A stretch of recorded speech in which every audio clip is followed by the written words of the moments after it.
सास संगत जी, प्यार से कहना धन निरंकार जी। सास संगत जी, सतगुरु माता जी के आशीर्वाद से दासी आप जी के चरणों में एक कहानी रख रही है। आप जी ये कहानी प्रवान करें। इस कहानी में बताया गया है कि कर्म फल का भोग टलता नहीं है। जो जैसा भी कर्म करता है, अच्छा या बुरा, उसका फल उसे मिलता ही है। ऐसे ही एक राजा बड़ा ही धर्मात्मा और ईश्वर को मानने वाला था। उसने ठाकुर जी का मंदिर बनवाया और एक ब्राह्मण को उसका पुजारी नियुक्त किया। वह ब्राह्मण बड़ा ही सदाचारी, धर्मात्मा और संतोषी था। वह राजा से कभी भी कोई प्रार्थना नहीं करता था। राजा भी उसके स्वभाव पर बहुत खुश था। उसे राजा के मंदिर में पूजा करते हुए 20 साल गुजर गए, लेकिन उसने कभी भी राजा से कोई भी क्वेश्चन नहीं किया। एक दिन राजा के यहाँ एक लड़के का जन्म हुआ। राजा ने उसे पढ़ा लिखाकर विद्वान बनाया और बड़ा होने पर उसकी शादी एक सुंदर राजकन्या के साथ कर दी। शादी करके जिस दिन राजकन्या को अपने राजमहल में लाए, उस रात में राजकुमारी को नींद नहीं आ रही थी। वह इधर उधर घूमने लगी। फिर उसने देखा कि बेड के पास एक हीरे जवाहरात से जड़ी हुई तलवार पड़ी हुई है। जब उस राजकन्या ने देखने के लिए वह तलवार म्यान से बाहर निकाली, तभी तेज धार वाली तलवार देखकर वह राजकुमारी डर गई और डर के कारण उसके हाथ से तलवार गिर गई और राजकुमार की गर्दन पर जा लगी। राजकुमार का सिर कट गया और वह राजकुमार मर गया। राजकन्या पति के मरने का दुख करने लगी। उसने परमपिता परमात्मा से प्रार्थना की कि हे प्रभु, हे निरंकार, मुझसे यह कैसा पाप हो गया है। पति की मृत्यु मेरे ही हाथों हो गई। आप तो जानते ही हैं, परंतु मैं सभा में सच्चाई नहीं कहूँगी, क्योंकि इससे मेरे माता पिता और सास ससुर को कलंक लगेगा और इस बात पर कोई भी विश्वास नहीं करेगा। सुबह जब पुजारी कुएं पर नहाने के लिए आया तो राजकन्या उसको देखकर रोने लग गई और कहने लगी कि मेरे पति को कोई मार कर चला गया है। लोग इकट्ठे हो गए और राजा आकर पूछने लगा कि राजकुमार को किसने मारा है। राजकुमारी कहने लगी, मैं तो जानती नहीं कि कौन था, परंतु उसे ठाकुर जी के मंदिर में जाते हुए मैंने देखा था। राजा और जो लोग इकट्ठे हुए थे, सभी ठाकुर जी के मंदिर में आए तो उन्होंने देखा कि ब्राह्मण तो पूजा कर रहा है। उन्होंने उस ब्राह्मण को पकड़ लिया और पूछा, तूने राजकुमार को क्यों मारा? तो ब्राह्मण कहने लगा, मैंने नहीं राजकुमार को मारा, मैंने तो राजमहल भी नहीं देखा और ईश्वर साक्षी है कि मेरे ऊपर ये अपराध का दोष मत लगाओ। ब्राह्मण की तो कोई बात ही नहीं सुनता था, कोई कुछ कहता था, कोई कुछ। राजा के दिल में बार बार विचार आता था कि यह ब्राह्मण निर्दोष है, परंतु लोगों के कहने पर राजा ने ब्राह्मण से कहा, मैं तुम्हें मृत्युदंड तो नहीं देता, लेकिन जिस हाथ से तुमने मेरे पुत्र को तलवार से मारा है, मैं वह हाथ काटने का आदेश देता हूँ। ऐसा कहकर राजा ने उस ब्राह्मण का हाथ कटवा दिया। इस पर ब्राह्मण बड़ा ही दुखी हुआ और राजा को अधर्मी जानकर वह उस देश को छोड़कर विदेश में चला गया। वहाँ पर वह किसी विद्वान जोशी की तलाश करने लगा कि कोई मुझे विद्वान जोशी मिले, मैं उससे अपने हाथ कटने का अपराध पूछूं कि मेरा हाथ बिना किसी अपराध के क्यों काटा गया। जब वो काशी में पहुंचा तो उसे एक विद्वान जोशी का पता चला। तो वह उस जोशी के घर में गया, लेकिन जोशी घर पर नहीं था। उस जोशी की धर्मपत्नी से पूछा, माता जी, आपके पति जोशी जी महाराज कहाँ गए हैं? तब उस स्त्री ने अपने मुख से बुरे वचन कहे, जिसको सुनकर वह ब्राह्मण हैरान हो गया और मन ही मन कहने लगा कि मैं तो अपना हाथ कटने का कारण पूछने आया था। इतने में जोशी आ गए।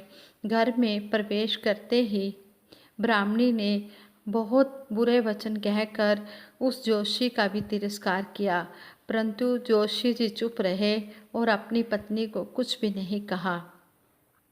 वे ब्राह्मण को देखकर जोशी ने कहा, ब्राह्मण देवता कैसे आना हुआ?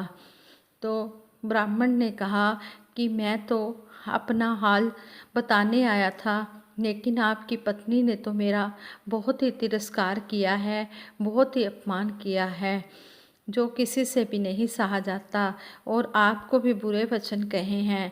आप कैसे सहन कर लेते हैं? इसका कारण क्या है?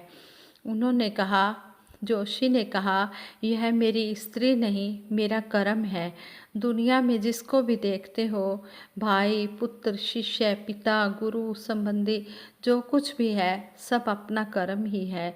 यह स्त्री नहीं, मेरा किया हुआ कर्म है, और यह भोगे बिना कटेगा नहीं। अपना किया हुआ कर्म चाहे अच्छा हो या बुरा हो, वह भोगना अवश्य ही पड़ता है। बिना भोगे तो कर्म टलता ही नहीं है। इसलिए मैं अपना कर्म खुशी से भोग रहा हूँ और अपनी पत्नी को कुछ भी नहीं कहता। फिर उसने ब्राह्मण ने कहा, महाराज, ऐसा क्या कर्म है, मुझे बताएं तो सही। फिर जोशी ने कहा, ब्राह्मण देवता सुनिए, पूर्व जन्म में मैं कौवा था और मेरी स्त्री गधी थी। इसकी पीठ पर फोड़ा था। फोड़े की पीड़ा से यह बड़ी दुखी थी और कमज़ोर भी थी, लेकिन मेरा स्वभाव बड़ा दुष्ट था। मैं इसके फोड़े में चोंच मारकर इसे बहुत दुखी करता था। जब दर्द के कारण यह रोती थी, चिल्लाती थी, तो मैं बड़ा खुश होता था।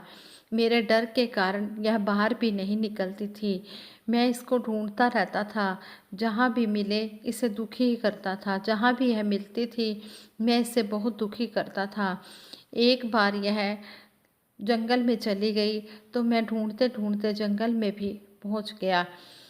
वहाँ पर भी मैं पहुंच गया और वहाँ पर भी मैंने इसे बड़ा ही परेशान किया। फिर ये जंगल को छोड़कर गंगा जी में चली गई, तो मैं भी इसके पीछे पीछे गंगा जी में चला गया। तेज पानी के प्रवाह से हम दोनों ही पानी में बह गए और मर गए। फिर गंगा जी के प्रभाव से यह तो ब्राह्मणी बनी और मैं बहुत बड़ा जोशी बना। अब यही मेरी स्त्री बनी है, जो मेरे मरने के बाद अपने मुख से गाली निकालकर मुझे दुख देगी, और मैं अपने पूर्व कर्मों का फल समझकर सहन करता रहूँगा। इसका दोष नहीं मानूंगा, क्योंकि यह किए हुए मेरे कर्मों का ही फल है। इसलिए मैं शांत रहता हूँ। ब्राह्मण ने अपना सारा समाचार सुनाया और फिर पूछा, अधर्मी पापी राजा ने मुझ निरपराध का हाथ क्यों कटवाया है? उस ब्राह्मण ने पूछा, जिसका हाथ राजा ने कटवा दिया था, जो पूछने के लिए वो जोशी से आया था, वो जोशी को कहता है कि मेरा हाथ क्यों कटवाया गया? आखिरकार मेरी तो कोई गलती भी नहीं थी। तो जोशी ने कहा, राजा ने आपका हाथ नहीं कटवाया, आपके कर्म ने ही आपका हाथ कटवाया है। पूर्व जन्म में आप एक तपस्वी थे और राजकन्या गाय थी और राजकुमार कसाई था। वह कसाई जब गाय को मारने लगा, तब गाय जान बचाकर आपके सामने से जंगल में भाग गई। पीछे से कसाई आया और आपसे पूछा कि इधर कोई गाय तो नहीं गई है? आपने प्रण कर रखा था कि झूठ नहीं बोलूँगा। जिस तरफ गाय गई थी, उस तरफ आपने हाथ से इशारा कर दिया था और उस कसाई ने जाकर गाय को मार डाला था।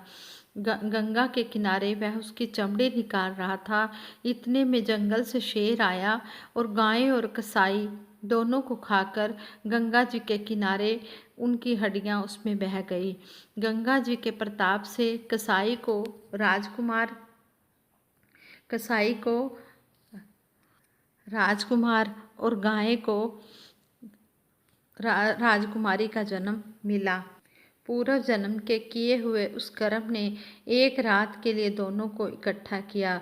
क्योंकि कसाई ने गाय को हंसिए से मारा था, इसी कारण राजकन्या के हाथों अचानक ही तलवार गिरने से राजकुमार का सिर कट गया और वह मर गया।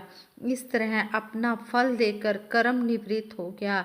तुमने जो हाथ का इशारा रूपी कर्म किया था, उस पाप कर्म ने ही तुम्हारा हाथ कटवा दिया है। इसमें तुम्हारा ही दोष है, किसी और का नहीं है। हाँ संगत जी, कहते हैं कि जो भी कर्म फल का भोग होता है, ये इंसान को भोगना पड़ता है। चंगे भावे माड़े कर्म ने दोवें, बेड़ी लोहे सोने दी, ज्ञान दे बाजू किरत कमाना किरत हनेरा, ज्ञान दे बाजू कर्म कमाना किरत हनेरा ढोने दी।